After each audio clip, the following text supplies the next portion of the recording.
The heat of the desert is giving way to a biting cold as evening descends.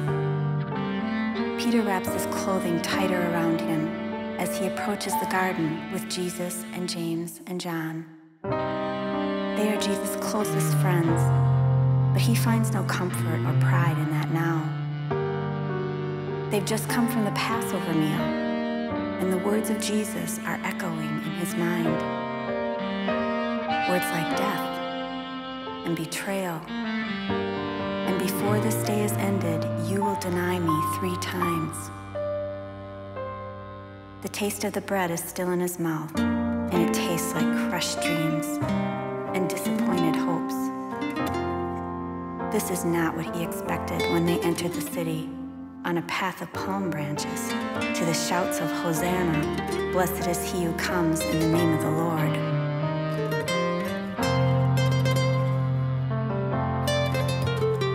The darkness of the olive grove is heavy around them, and the gnarled trunks provide no place to rest.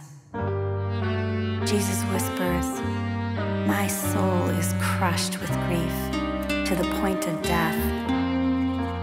Sit here while I go and pray."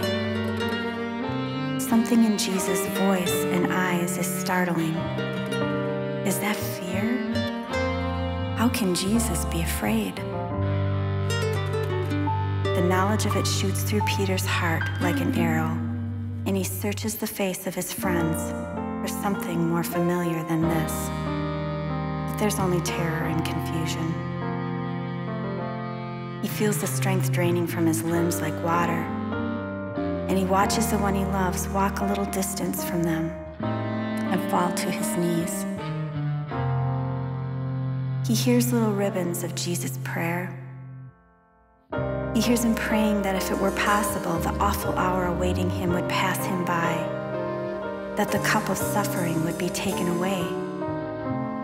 And then he hears the words, "Yet I want your will to be done, not mine."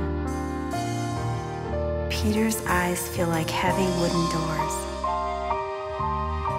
His head is pounding, and his thoughts are impossible to catch. Against his will, he drifts into a fitful sleep with vivid and tormenting dreams. Peter wakes to Jesus standing over him, shaking him gently with searching eyes. "Couldn't you stay awake for even 1 hour? Keep me company and pray with me a little while so you won't be tempted.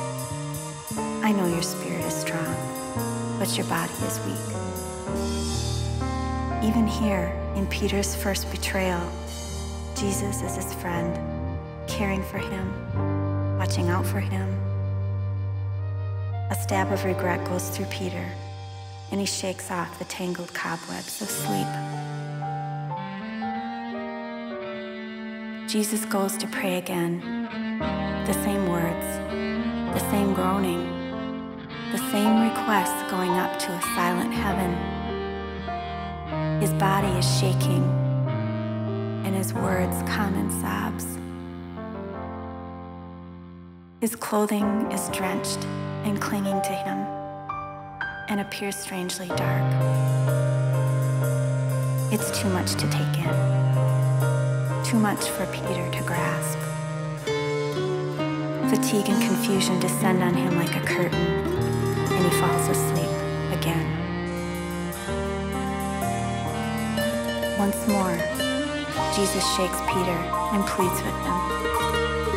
"Stay awake with me, Peter. I don't want to be alone. Please pray with me." Peter lifts himself up and sees that Jesus' clothing is soaked with blood, but there are no wounds to make sense of this. Then he sees the beads of sweat tinged dark red across his face, and he understands.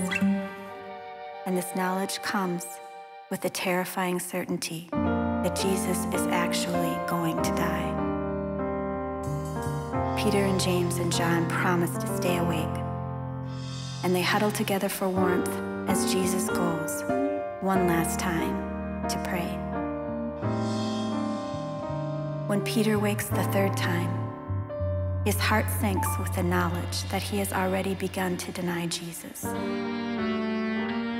He hears the sound of a crowd in the distance and sees the glow of fire flickering off the leaves of the olive trees. Jesus has changed somehow.